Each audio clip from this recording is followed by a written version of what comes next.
For nearly 2 decades, Archbishop Georg Gänswein wasn't just Pope Benedict XVI's private secretary. Speriamo Ratzinger. He managed access to the papacy. He controlled the practical levers of a pontificate, deciding who the Pope would meet, who received a minute of his time, and who would never pass through the door.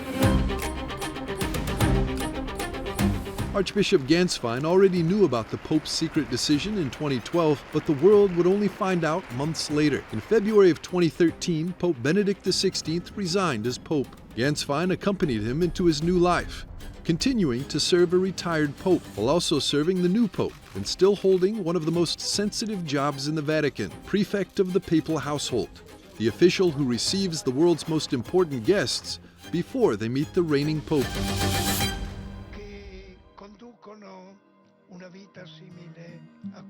Then came the final chapter with Pope Emeritus Benedict XVI. After almost 10 years at his side in retirement, it was Archbishop Georg Gänswein who administered the last rites as Benedict's health failed, and who gave him a final farewell.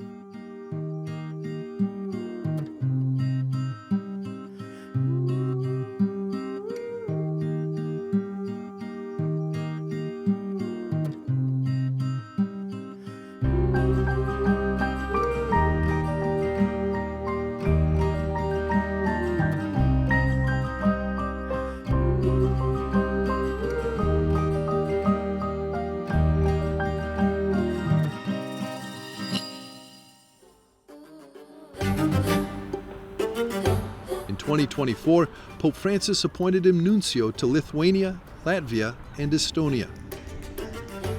And now, with Pope Leo XIV in Rome, Archbishop Georg Gänswein continues his work for the Vatican under a third papacy. EWTN correspondent Rudolf Gehrig traveled to Vilnius in Lithuania, the Holy See's diplomatic post on Europe's northeastern edge.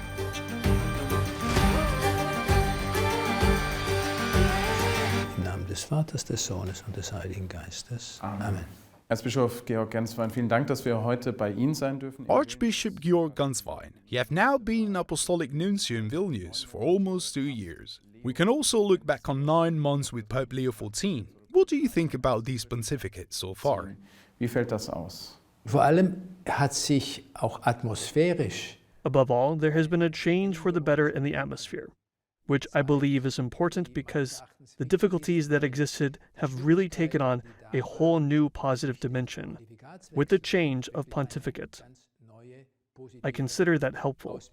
And for me personally, it is also a sign that faith and the Holy Spirit are indeed at work and remain active.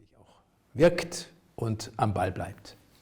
Wo ziehen Sie denn die rote Linie, wenn wir über Reformen sprechen? When we talk about reforms, where do you draw the line? At what point does it go too far for you?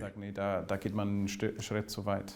Also wer in Fragen. Well, anyone who no longer represents the Catholic line on questions of morality, ethics, the sacramental structure of the Church, or the official authority of bishops, that's where the firewall is. Da ist tatsächlich der rote Strich. Synodality remains an important topic for the Church. Papst Leo hat ja vor 2 Wochen alle Kardinäle eingeladen zu einem Konsistorium, also zu einer 2 weeks ago, Pope Leo invited all the cardinals to a consistory, a meeting in Rome. A number of cardinals first requested clarification of what synodality actually means.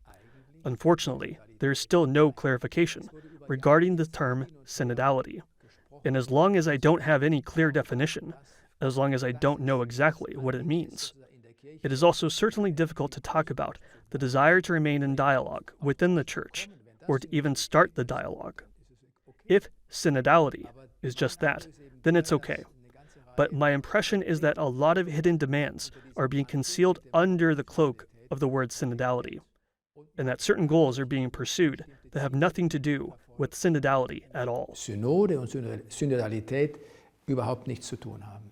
What gives you hope? Da sind wirklich junge Leute. There are young people who have truly found meaning in their lives through faith.